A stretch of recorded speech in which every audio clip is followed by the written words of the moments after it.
Pete. Pete. Oh, sorry. Does that do something wrong if I touch it? No. I think it's just if you smack the top. Okay, I'll try not to smack that.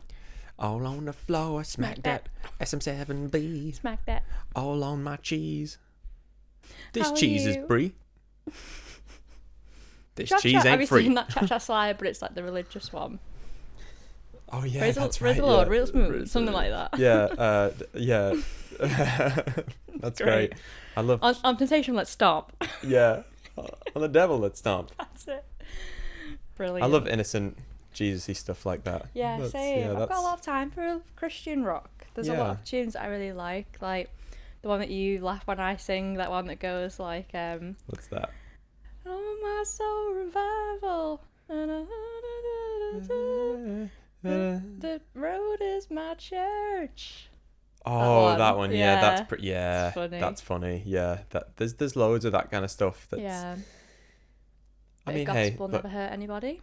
the dedication to the genre is incredible. Why? I'd love it. I'd love to see it if like they were like, no, I'm actually like a metal, but I enjoy Christian rock, so I did a Christian rock album. Yeah, metal, Christian. It's like they kind of, I mean, artists in general do that. It's like, well, we're metal, we're punk, we're rock, we're rap.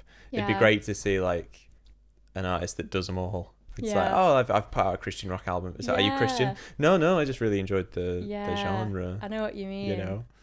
Yeah, you don't really see that a lot, do you? Like, it's, they might put out a Christmas album, but it'll still be in their style. You know what I mean? Yeah, exactly. Yeah. Do you think there's any good Christmas albums of mainstream Christmas albums? pop artists? Yeah. A Christmas album, a full album. As in, like, Bob Dylan's got a couple of Christmas albums. Kylie's got Christmas albums. Michael Bublé's almost strictly Christmas albums at this point. Yeah, I think because I think the whole thing is just it's always going to be a marketing thing, isn't it? Like, it's a bit like who would have a genuine whom would have a genuine Jimothy. Who would have a genuine the idea of genuine feeling affinity. Who would have a affinity to feel compelled to do a Christianity album? Yeah. A Christmas album. Yeah. I don't see that. So you don't rate any at all? No, because I honestly feel like deep down they would all be that it's a marketing thing. Yeah. I can't see someone being like, no, you know what? Like, I love Christmas so much and I know 12 songs by heart. Yeah. And I play them all the time. Because you wouldn't play them all the time. You'd be like, I feel like it'd have to be a marketing thing, unfortunately. Maybe a one-off if you were like, oh, do you remember that time J-Lo did all Jingle Bells? Yeah. It was like, oh, yeah, no, that was so cool. I get you. So you're okay with like the one song released at Christmas, but you wouldn't say to release a full Christmas album. Or if they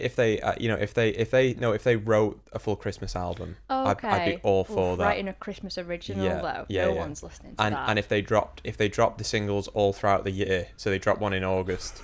Suicide. I love that. I think that was so ballsy. Edgy. Yeah. I'm all especially if they were like, no, I wrote, played this, like this was me. I'd be like, I'm there for that.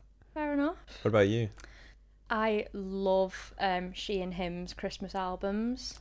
She and Him's? Yeah. What's that? It's Zooey Deschanel and an unnamed male. I don't know his name. It's not Joseph. It's not Joseph, no. Unfortunately. They did one little YouTube cover of what he did New Year's Eve. That's where I'm getting that from. No, it's her and then a guy, and they sing, like, I don't know if they play any instruments together, but they've got a couple of albums. That's like their little duet band name, She and Him. And they've got 2 Christmas albums. I think one's called A Very She and Him Christmas, and then the other one's called like Rocking Around the Christmas Tree or something. I think I've heard this. I think I've heard some of their stuff. They're so good, like, because it suits her voice so well. She's got that proper like jazzy, old-fashioned voice, and like the vibe. It's like she has this thing where like the. Just hear those sleigh bells. That's it. It's like it's not that I'm taking it to the extreme. Yeah. But it's like 1% of that. Like it is that. a bit.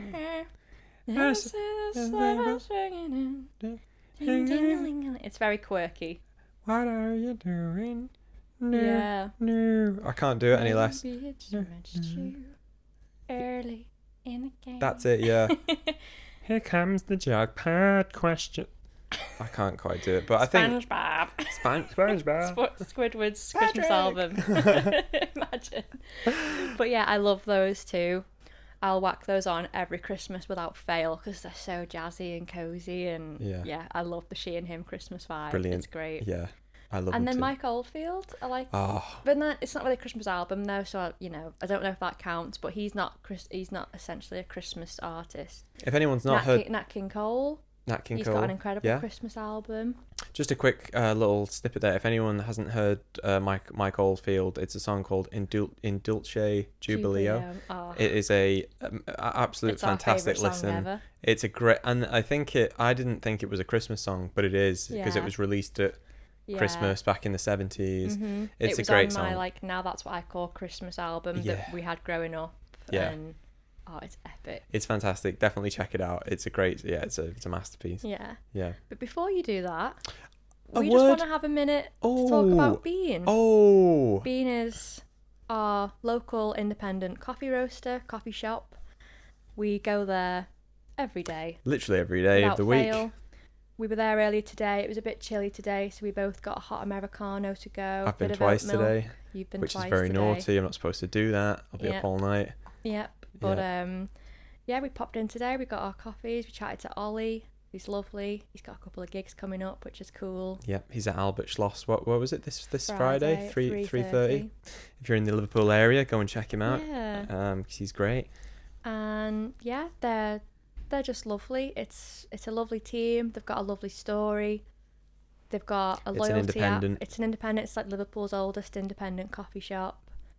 And yeah, they've got a loyalty app now. They used to have the little cards that you got stamped, which you'd always just forget, and then it's like, oh well, I've lost my stamp. Yeah. But now it's all on the app, and you can get like a free copy for signing up, and the app's totally free. Yeah, it's and free app. Yeah, and everyone's got a mobile phone, so it basically means that you can be adding to that every time. And I think it's on a point system now. Yeah. Oh right, point system, great. And they have multiple shops around Liverpool. So they have one in Liverpool City Centre. They have one. Is that nice? Tempting. Classic. They've got one on Princess Dock, and I think they have another one, right? They've got a few, yeah. Princess Dock, Liverpool 1, St. Peter's Square. St. Peter's Square, that's right. Man Island. There's a small one. They're popping up everywhere. They're all over the show. If you're in the Liverpool area, you could be supporting an independent coffee shop. You could be racking up points to get free coffee. And if you want to check out the app, you can find it in the description of this video. It's free to download. So yeah, go and have some fun with it. Go and have some fun. Have a coffee. And check them out because they're genuinely great. Woohoo! Wow. That was cool. Yeah, that was. Oh my goodness. So, one day I'm going to be saying you should totally check out Ibiza because I'll own Ibiza. And I'll be sponsoring myself. I'm bloody Ibiza. I'm not. Oh, I'm an island. I'm bloody Ibiza. One day, hun. One day. So yeah, do you want to introduce? Not introduce. Do you want to talk about what we're talking about on the poddy? Yeah. So today, what we're doing, it's really cool. Meg had an incentive a few weeks back about doing an agony aunt style, maybe like a couple of episodes where we send out some anonymous tips on Instagram, and people can write in anonymously, and they can ask us some questions about something that might be going on in their personal lives, and maybe they want some advice about it, and we're going to try and answer some of those and just try and be as helpful as possible, which is genuinely lovely, because we got a couple of people writing in, and they were lovely. Some of them were just nice comments, which was lovely. Yeah. And anonymous, though, which is interesting, because it was this idea of you couldn't say it to our face. Cowards. So anyway, I've turned completely. I've turned enemies out of all these people. No, I was just joking. So that's lovely. But we did get some questions that we wanted to answer and take the time to respond to. We picked one, but we kind of got two that we thought would be good to answer. One really resonated with you, and one resonated with me. So we thought we'd have a go at doing two and see how we get on. Yeah. So the first one was someone asking us for some advice. So Jenny Doyle in Liverpool, 23, said... Blonde. That's a joke. There's not. It's anonymous. There's no. Yeah, it's totally anonymous. So yeah, somebody unbeknownst to us asked us for some advice regarding what to do when you feel like you and your friends just aren't on the same wavelength. You're not on the same page. You're not seeing eye to eye. Yeah. And etc. etc. I loved this one. I thought that was a genuinely really fantastic question. It's a great question because it encompasses so much just about how we do grow up and grow out of friends, and friends grow out of us, and you drift away from friends, and it's tough when you do feel like you've got such a connection and a history and a rapport with these people. Yeah. You've had shared experiences. You might have told them, like, you share secrets, you share like hopes and fears and all that stuff, and then it's a funny thing to suddenly take a step back from that, or some kind of veil appears, or a veil is unveiled. Is that a thing? I think it's pronounced a veil. A veil. Yeah. And you just suddenly think, I don't quite think we're the same anymore, or I don't quite think we're on the same path, or just that idea of being on a wavelength, like feeling like you're on a good wavelength with someone, and then they do certain things or say certain things or start behaving in a certain way, or even that they don't really change, but you might change, and suddenly then the things that they've always been or done are just not quite. Bean Coffee is a roastery in Liverpool. Bean. The things that they're. Every time someone says bean, we should just jump on that. That's funny. Yeah, just have a sip. Just do a nod. Yeah. Fake swig. Sorry, you were saying. But yeah, suddenly, it just feels like you don't quite feel like you're on the same wavelength as this person, and that can be a tough one. We've definitely both experienced that before.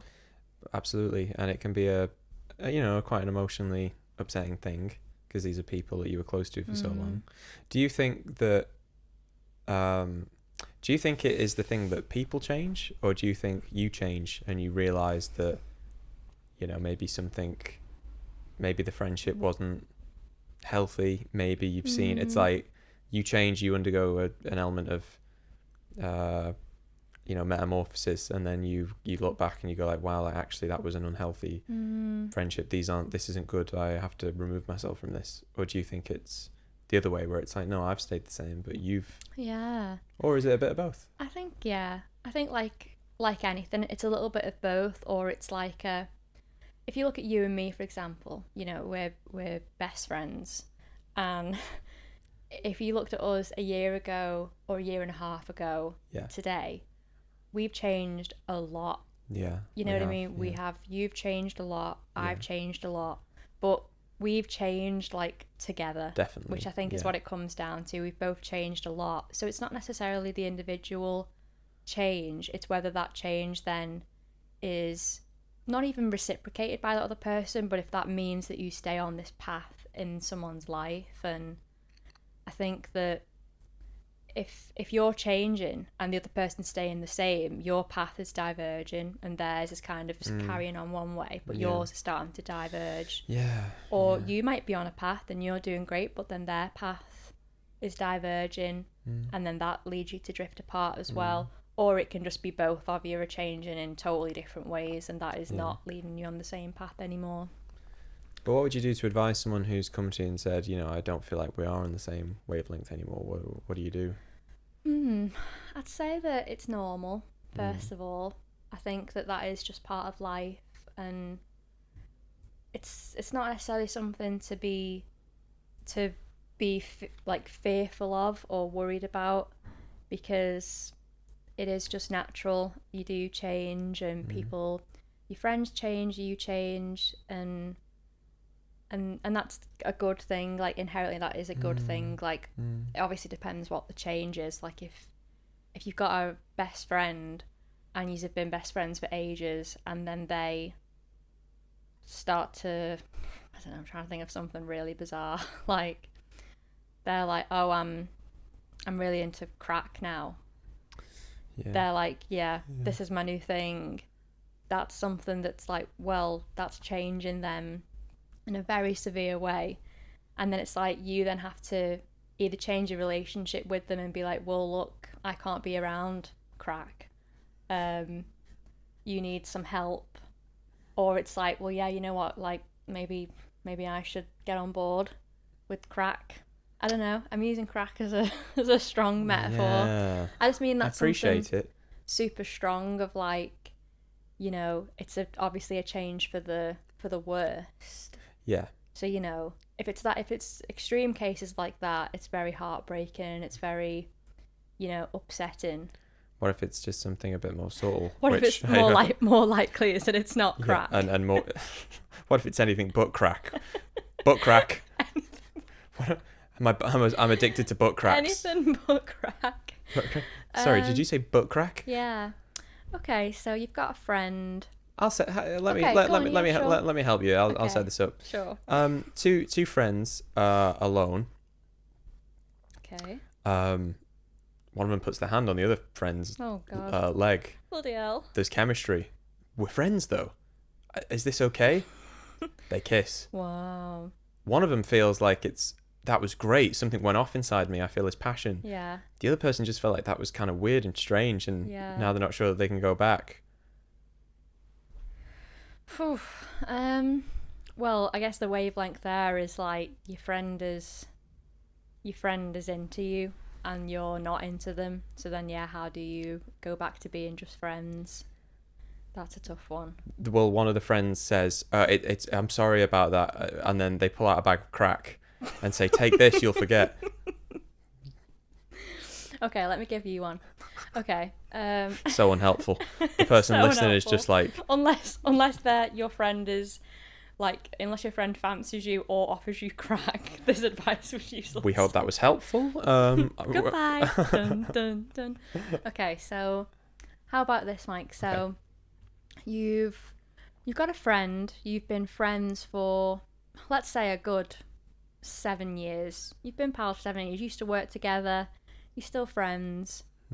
And you've always loved hanging out with this person. You found them super funny. And, always getting along like a house on fire. You know how it is. Yeah. And then this friend kind of takes a new job, for example. Okay. They take a new job somewhere, and that job kind of, it leaves them very stressed and very, it seems to be getting to them a lot. So then anytime you're with this person, you can't help but feel like they've changed in a way where they're not the same, sure, spring in the step, you're just getting along, and they might have certain responsibilities now, like they might be getting a house, or I don't know, things like that, and they might be maybe being a bit more serious with things. So it's like, how do you deal with that situation? Like, because do we expect friendships to stay the same, like when we were hanging out with them at work 7 years ago, and now sure, yeah, they've taken a job, or it could be they've met a new group of friends that are all very kind of maybe more serious, and then it's like, oh, okay, this isn't as fun as it used to be. That's a good question. I think like there's probably like a universal well, I feel like the answer that I've got would be like, you could maybe try and apply this to a load of different situations that you've covered there, because there was a lot of there's a lot of overarching different strands to that question, which is good, because that's what you want it to be wide reaching. I feel as if the best advice I could give would be like, you've got to go out there and you've got to like redefine yourself, if you've not already, to the point where you're very comfortable and like you reaffirm who you are and the principles that you stand for, the things that you believe to be important and good, and what it takes to be a good person, what it takes to be what you think is like the best version of yourself. You need to do that first, because if you do that, you essentially cut out a load of bullshit and background noise, and you sort of stop bullshitting yourself, and you sort of you come to terms with who you are.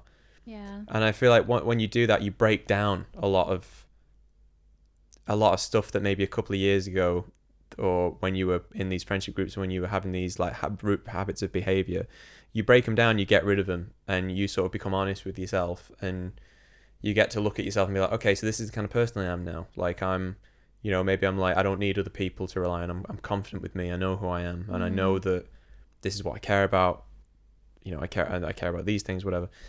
And then I think in doing that, you can sort of take a step back then, and then you can sort of look at friendships, and you can look at friendship dynamics in a sort of objective way, where you take yourself out of it, and you go like, well, how does this person act? Like forget about what they say and forget about how they make you feel. Like what do they do, and what are the things that they keep doing in the relationship, and how do they, like a pattern. Yeah, how do they treat other people? How do they treat you? How do they treat themselves? Like what kind of things are they doing? Are they positive? Are they constantly moaning? Are they constantly talking about how bad things are? Are they bitching about you to other people? Are they bitching to you? Are they being toxic? Like ways of which that you'll sort of become finely tuned to if you take the time to work on yourself. And I feel like if they do those things, you'll have a pretty clear answer of like, well, they wouldn't. You can sort of judge them because you've began judging yourself in a harsh way, and you've sort of come to terms with who you are. So in a way, you can sort of go back into to those relationships and those worlds and be like, well, are these healthy? Are these people good? Are these relationships? Do I get the sense that they genuinely care about me? Do they genuinely want to know how I'm doing? No one's perfect. Everyone's going to have their tiny hang-ups, and that's fine. Of course, but when it's like a pattern, I think you can sense sometimes as well if, like, I totally agree with what you're saying. If you're like hanging around people and then you sort of leave the situation, I think there's something that's it's like a gut feeling of like, oh, that didn't sit well with me because of X, Y, Z, right. or ideally you want to leave that social situation with the friend or friends feeling like better, if not the same as in a good place as when you were there beforehand. Like, leaving, hanging out with a friend for a couple of hours, and then, it's like, it's positive, it's uplifting, it's fun, it's silly, or it's like, oh, that was just a good catch up with someone. It was like, we could, talk openly. They were listening. They were actively interested in things I was talking about or going through. And then if not, there was like a genuine thing of like, oh, to be honest, like I'm just not feeling super social. A few things are getting me down, and you can have a positive talk about it. So then you can still leave the sense with like, oh, that was good because I feel like my friend there really supported me. Or you can feel like if it was your friend that had a problem, you can leave feeling like, oh, they came to me for advice. How lucky am I, and how grateful am I? And then hope that I was able to help them, and they seemed genuinely thankful for the advice I could offer, and they seemed to honestly want to follow it and appreciative of that. So it doesn't always need to be like super happy, like, no. Do you know what I mean? Well, a positive interaction doesn't always need to be fun, happy, joyful. No. It can be positive in the sense of like mutual active listening and respect, and someone's taken time to give you advice on something. You'd want to be like, no, I really appreciate you talking to me, and like, I hope it means a lot, and Absolutely. Things like that. Or if a friend has listened to you, you can say, that's made me feel so much better, like, thank you. And if you leave in the situation feeling like, oh God, like I feel pretty down, I don't feel like I've been listened to, I don't feel like I've been asked anything about me, or I don't feel like there's any positive stuff to take away from that, then it's probably time to, like you say, like kind of reassess yourself and what sort of people you do want to be around, and what sort of person are you, and then do you see that kind of reflected in the people around you.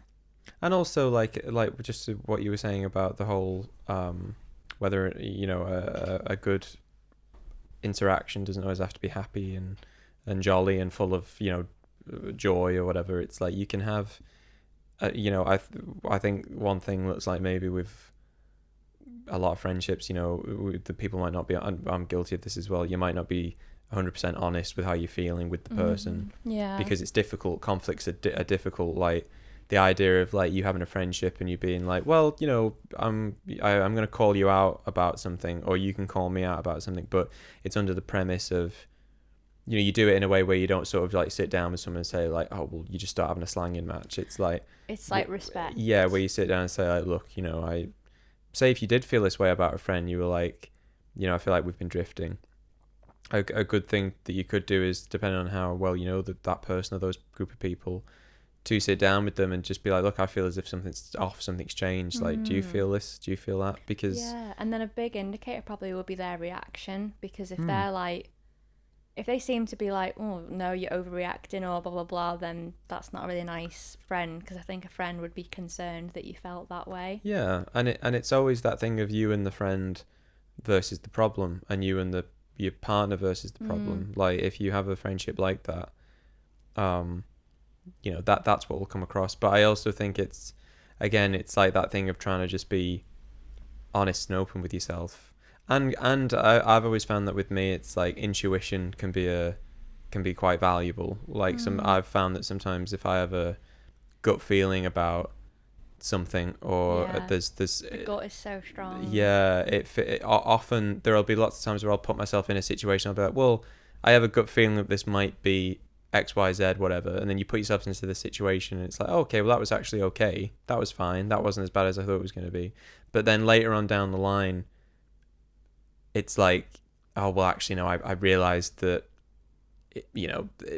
that person might have said some things, but it didn't really resonate. Like, they didn't really do any work to show me that was where they were at. Yeah. You know, and so I suppose what I'm trying to say there is that people can say one thing and do another. So that's why it's important to actually see what people do. Like, and that's do you think tricky. That actions like speak louder than words in that sense. Always, and because it's like a really big tell, isn't it? It's like, I think as people, we always want to say what we think people want to hear. We want to avoid conflict. We want to try and reassure people. And it's kind of like doing a dance. It's kind of like you're sort of putting this masquerade, you know, it's like a veil on. Yeah. But then if you pay attention and you're like, well, okay, like, I have a gut feeling there that maybe that's not quite what's going on here. Yeah. You know, if you sort of just watch how people act, or, you know, you listen more in between the lines, like, I think you'll know. I think that feeling of what you've got going inside, where it's like, yeah, something just doesn't sit right with this person, or like the vibe's not there, or like. And if they are a real friend, you can absolutely, like Mike said, sit down with them and, you know, just sort of lay it on the table and be totally honest, because a good friend and the right person to have in your life will totally listen and be like interested in how you feel, and want to be like, either, oh, like, I'm so sorry that's how I've made you feel, like, honestly, I've had a lot on myself, I've not know how to say it, and this might be why we've seemed to be drifting. And, or, you know, if they react very, like, you know, if they like don't really care, or I don't know, you know, so like sometimes it's like you can either carry on as you are, kind of always having this bit of doubt that you and your friends aren't on the same page anymore with things, and then kind of lull yourself maybe into this thing of like, oh, but it doesn't really matter, or like, oh, these friends are just, that's just the way it is. Or you can kind of put it to like the ultimate test and just be honest and open with asking and trying to start like a communication about it, because that will tell you a lot about the type of person they are and the type of relationship and friendship that you have. And exactly, and if you mean something to this person genuinely, they will try and keep you in their life, because it enriches their life. So you have to think of that as well. If you get the sense that maybe someone's not really bothered about you, or they don't really, you know, you're picking up on this vibe of like, well, you know, you're not really engaging with me, you're not talking to me, you're not communicating with me, or they only want you around as someone to like, kind of like you say, complain to, soundboard off, and that's what they think your friendship is. You're not doing the stuff that's like important, like checking in on me and like how I'm doing on a basic level. You don't want to hang out with me, you're not making any effort, you're not being honest with me, you know, you're not having those connections that are important. You know, that's a big thing as well, because it can't be a one-way street, and you definitely can't be in these kind of relationships where it's all one-sided and it's like, it's just me doing this, and it's a shame, because like, you know, I wish we lived in a world where that just didn't exist, you know, where it was like when you were a kid and it's primary school stuff and you're friends with everyone, and you're just, because that's the way it is, and politics, and you don't care about what someone, you know, it's whatever, like, it's a tough one. I do think as well, because I'm not really close with any friends that I grew up with in school or anything, and I sometimes think that's kind of sad, but that's no one's fault. Like, it's just how life has panned out, and, you know, but I think to myself, like, I don't mind that, because I am happy with the people that I've got in my life, and I'm happy about being, like, confident of those relationships. Like, I don't think I'd like relationships in my life where I'm not confident of, like, what's going on here. Do you know what I mean? Oh, well, but I feel like you'd get to a point. I feel like now it's like, if you that just, because that wouldn't happen. If you met someone that you were like, there's too much of an erratic behavior, or this is a bit chaotic, you know, I feel like we'd both get a whiff for that, where you'd be like, no, I can't engage with that, you know, for loads of reasons, because it's like, if that's how you come across in one way, I can't imagine what 100 other ways that I can't see that you come across in. So that can be a thing as well, where it's like those, and again, I think that's why those initial vibes, or those like mini sort of judgment calls that you make, or that gut feeling, they're important, because you can work on friendships and relationships, but again, I feel as if that it has to be something that the gut feeling of you being like, no, I can feel that they're working for this. I can feel that amongst all that stuff that they've got going on, I can feel that inside that there is someone who's good, and someone, and it's genuine. It's genuine care. Yeah. And, you know, maybe after this podcast goes out, we'll put up another anonymous tip line. And if you want to, you know, use any of our advice, and then let us know how you got on with it. Or if not, and you just want some more specific advice on a specific situation with your friends, then feel free to follow up, and we can do a part 2 on this at some point. Like, 100%. That would be absolutely fine. And 1,000%, yeah. And yeah. You okay? Do you want to? Yeah. What do you think? Should we move on to our second advice line thing? The second one was a bit more specific. It was very specific. Yeah. Yeah. The question was, I'm paraphrasing, but it was the person will know who it is, because I doubt there'll be two people that wrote in this very niche, but with niche, subtle differences. It was a person had been shouted at. They'd been sort of made an example of. I think they said that they'd had someone in their family circle be aggressive and rude to them. Aggressive and rude. And the rest of the family, including the boyfriend? Yeah. So was it the father-in-law? Father-in-law, right, the father-in-law and the boyfriend. And or girl, it could be anybody really. It could be, like, father-in-law, it could be the male, could be a partner, that's mean? right, Like, or girlfriend, yeah. But did they say including my boyfriend? Could be still it still guy. could be, yeah, fair enough. So they'd had like some sort of altercation, and the family and the boyfriend had sort of tried to sweep it under the rug, and then a couple of days later the father-in-law got in touch saying, apologizing, but it felt to this person like it was a half-assed attempt. Yeah, a bit like insincere. And what's the advice moving forward from that? Yeah, I mean, that's a really tough one. It's tricky. I appreciate really the question. Yeah, and I appreciate how specific it was. That's really nice. And that sucks that has happened there, because nobody. The idea of someone, especially in a position of more authority, maybe more superior seniority, being rude and being aggressive, especially if it is a father-in-law to a woman who's younger. That's that'd be like your weird dad being rude and aggressive. The word aggressive as well is alarming, like rude and aggressive to me.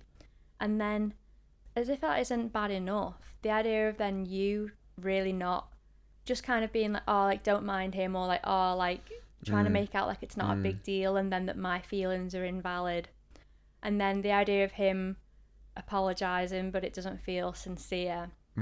It is a tricky one. It's tricky. Any family dynamics like that are tricky, even with when it's your in-laws or it's your partner's family, because there's an element of like, well, this is kind of on, as much as anyone should stick up for themselves, it's also, I'd be like, Mike, why aren't you sticking up for me? Like, this is your dad. Like, why wouldn't you? Yeah. We should be in a relationship, really. At this point, I should kind of come first before your parents, 100%. you know. Yeah, 100%.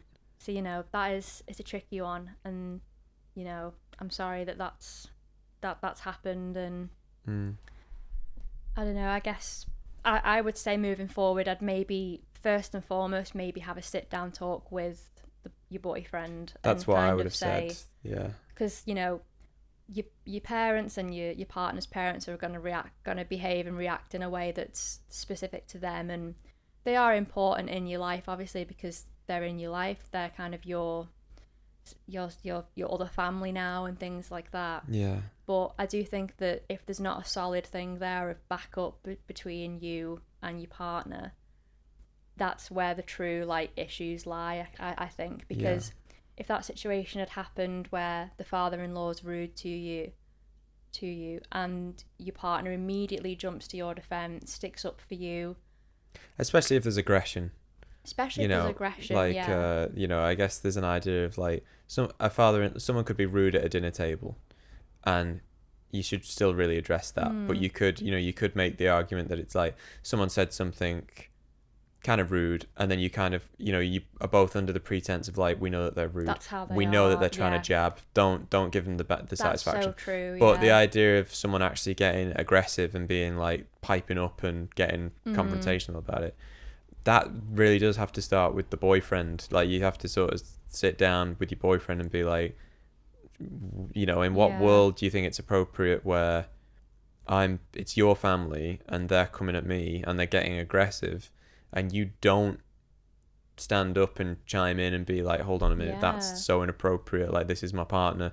She's a woman. Like, you can't expect to, or dude, you know, but still, it's someone that I feel protective about. You know, I suppose that's more of a reflection on the relationship. And definitely, yeah. If it doesn't, and that could lead to all sorts of things. What happens when it's you have kids, or it's anything? So right.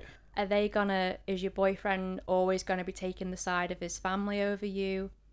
Is it kind of one of the things, like, we just don't talk about it because that's the way he is? Do you think that's acceptable to go on like that? Like, to just accept someone's behaviour because that's who they are and stuff, and it's like, not on my watch. No, it's like a total recipe for disaster. Absolute red flag from the boyfriend there. Not that you should have to then address this, but like, I feel as if this is a relationship that you're invested in and that it's something that you've worked on, and maybe this is some, you know, we don't know who this guy is. Like, maybe, you know, he might have some real trauma for all we know. Maybe he was, you know, he's afraid of his dad. He got it from his dad as well. He might have some serious issues, so that's, you know, we don't know. But if it's a relationship that you're invested in, that's something where you'd have to sit down and you'd have to sort of explain, because maybe he can't really see it, and like, you'd have to take the time to be like, okay, look, that was really that can't happen. That's not appropriate.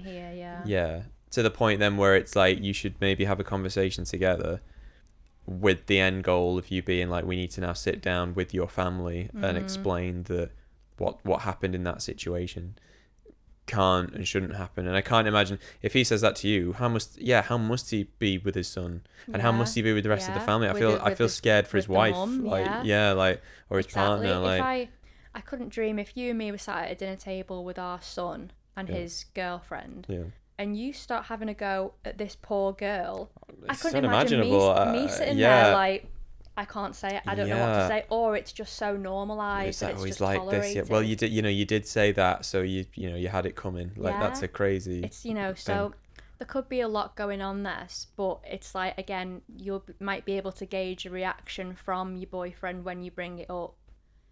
If they're like, yeah, like, I'm sorry, I care about you. I don't know why I didn't step in. I froze, or I didn't know what to say, or because if they try and twist the situation to try and make it your fault, that's like a big red flag. 'Cause it's kind of like you're not even listening to what I'm saying. You're not even validating how I feel. You're trying to brush it under the rug, which is again a wider leading to wider problems there, really. So I would say in like a relaxed, when it's just the two of you environment, to just say like, I really need to talk about what happened like the other night, or it could have been the other week or the other month. Like, it doesn't matter, because things like that go unspoken about and unresolved just get worse and worse and worse.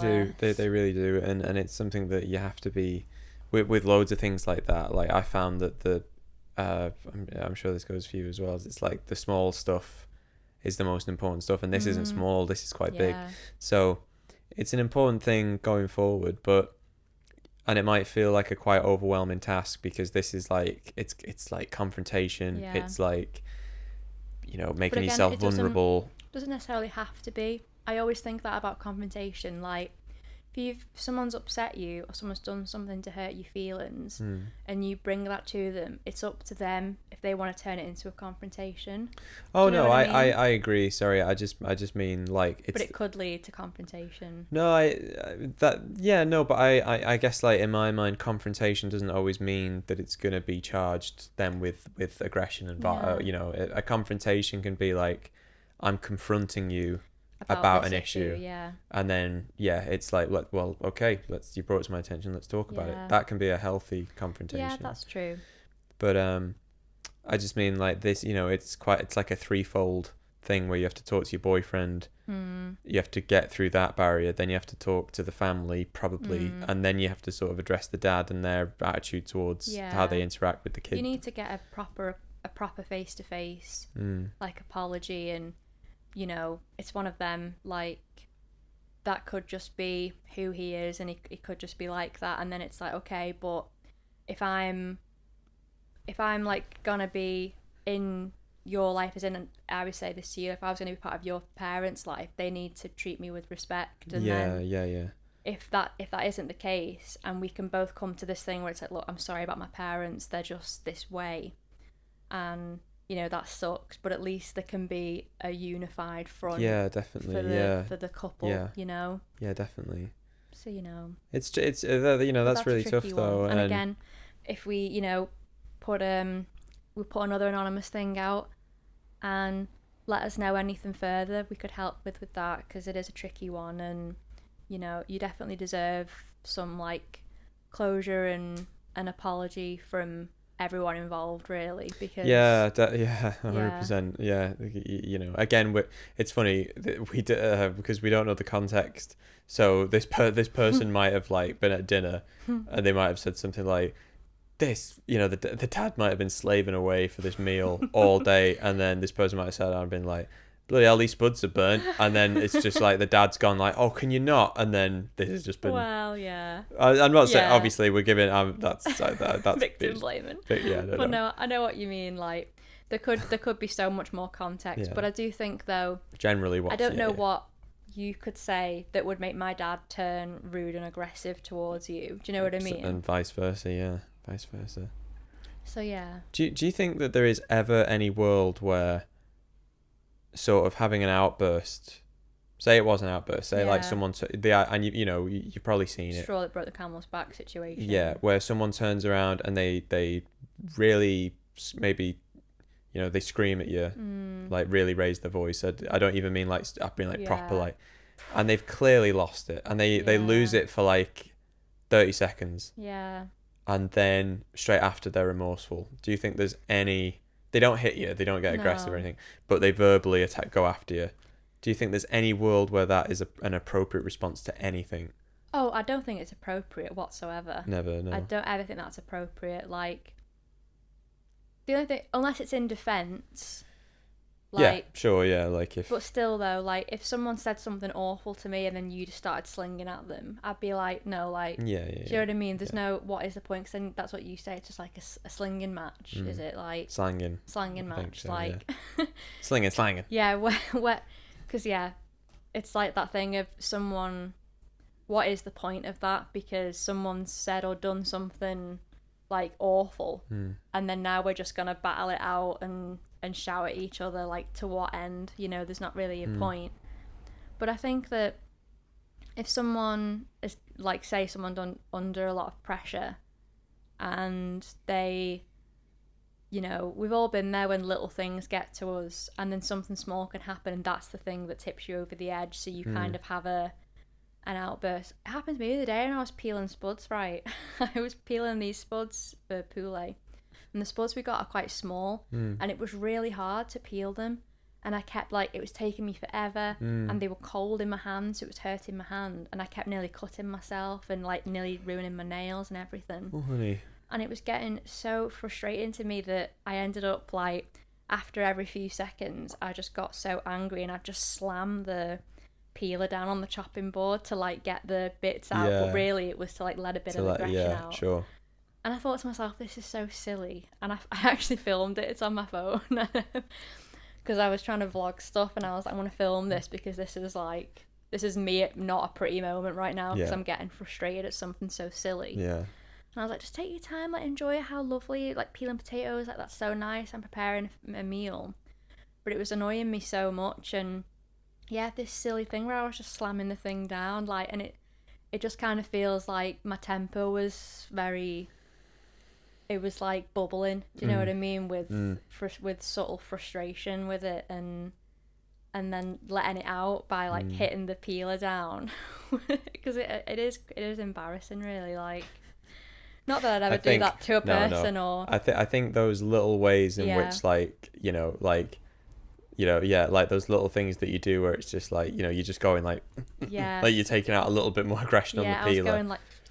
I was like swearing at it, like as if it was the peeler's fault. There's a big difference, but I think it's always the inanimate things that annoy you, and it's the inanimate things that you take it out on. Yeah, like, that's so true. I've done it before where, like, one of my big things is, like, I do it all the time. I try and wrap my leads up after gigs, but sometimes if I've done gigs back to back, I'm so knackered. Yeah. And people, that they might want to come over and talk and try and buy me a drink or something, and that's lovely. But I'm always so tired. I just want to get everything in, and I just want to get off.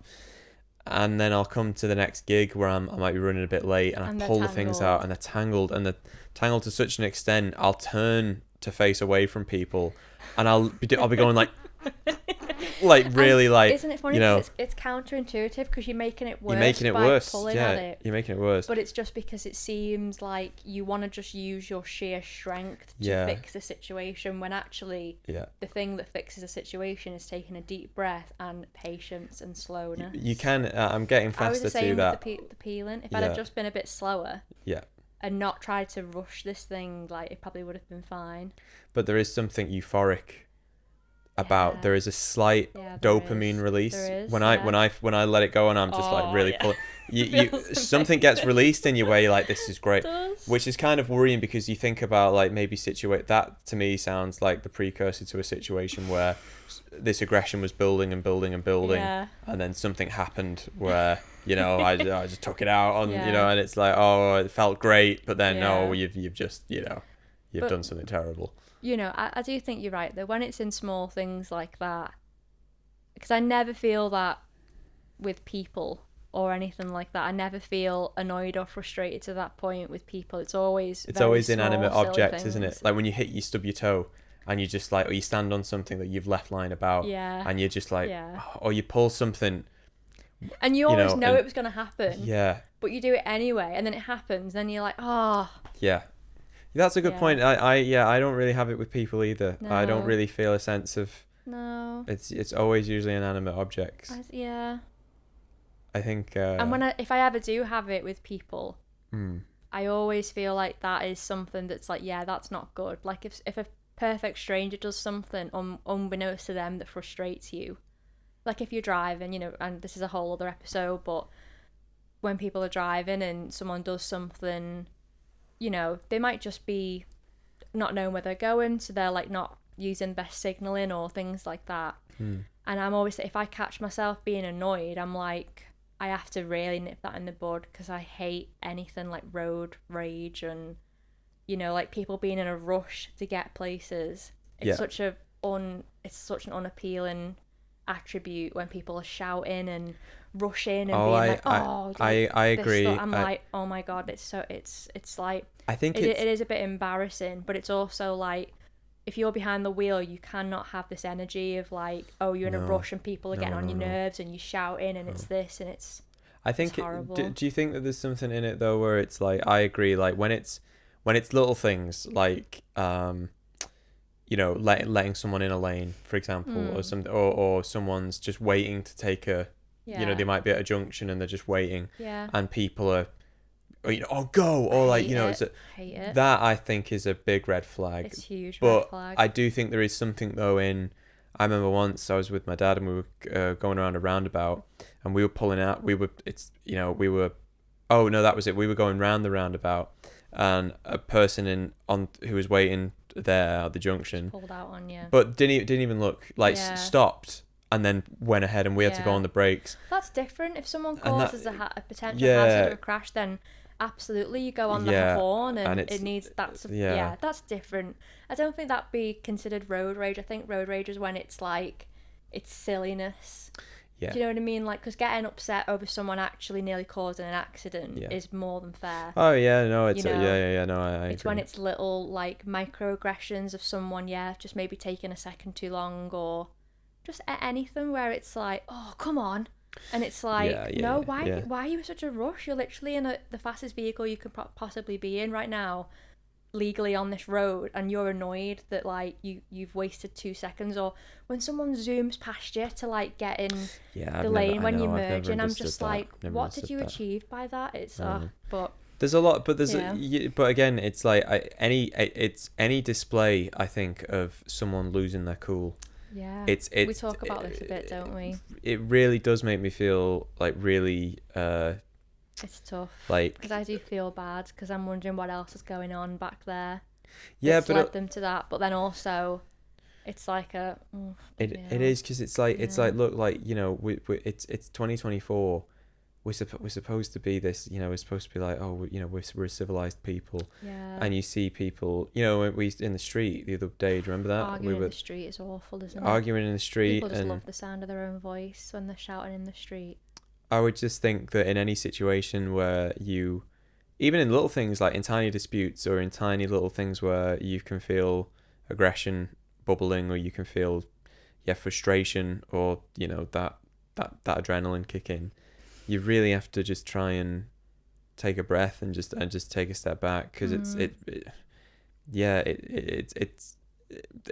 difficult to do, but it's definitely worth it. You're surrendering. It's like you're saying, like, there's some I give way to how I feel, and I give way to my emotions all the time, and that can be a really dangerous, can be a really dangerous thing to do. So we